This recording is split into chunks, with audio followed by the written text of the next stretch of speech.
Ho, ho, ho! Good evening, my friends. Today I'm going to tell you one of the creepiest and sickest Christmas legends that I've heard of to this day. I'm going to be telling you about a man named Hans Trapp who accompanies Santa on Christmas to punish little children. But the thing that makes this story so creepy, bizarre, and scary is the backstory behind this guy. This story's origin comes from some regions of France where everybody knows the name Hans Trapp, and if you hear it around Christmas time, it's not a good thing. So according to the legend, during the 15th century there was a man named Hans Trapp. He was completely self-obsessed. All he thought about was himself and how he could become more powerful and more wealthy. He was vain, cruel, and heartless to everybody else that he met. Since Hans was obsessed with becoming more and more powerful, he eventually turned to occult rituals and black magic to try and become the most powerful person. But once the Catholic Church found out what he was doing, he was brought to Rome and put in front of the Pope. It was then that he was excommunicated from the church because he was practicing with dark magic. When he returned to France, people treated him like the beast that he was. They took everything that he had, including his money, and left him without a dime. After that, they say that Hans was forced into exile, into the woods, where he isolated himself from everybody. The solitude and the isolation caused Hans to literally go crazy.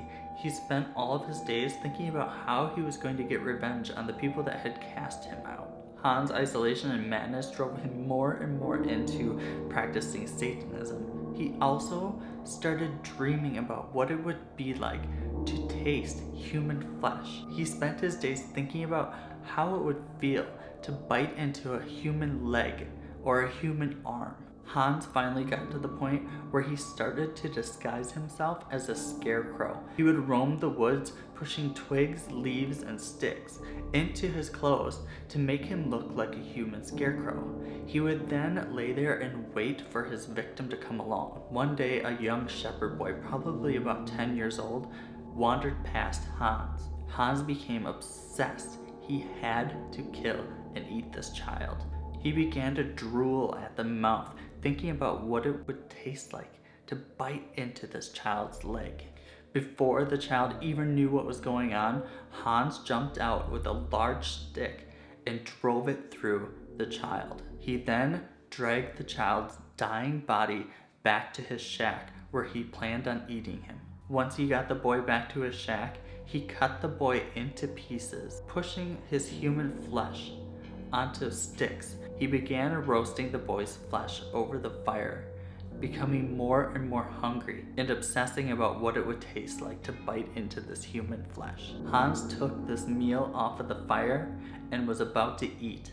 He lifted the first bite to his mouth, but before he could taste it, a lightning bolt came through the house, struck Hans in the head, and killed him. The story goes that God would not allow the abomination to continue and had to kill Hans immediately to stop these crimes. But since that day, Hans has become a feared legend throughout many communities in France. It's said that every Christmas, Hans roams from house to house in his scarecrow disguise, scaring the life out of little children, drooling over what it would taste like to bite into human flesh.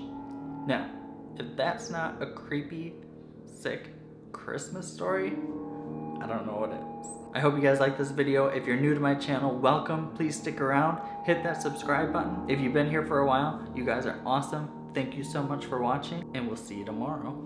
Bye.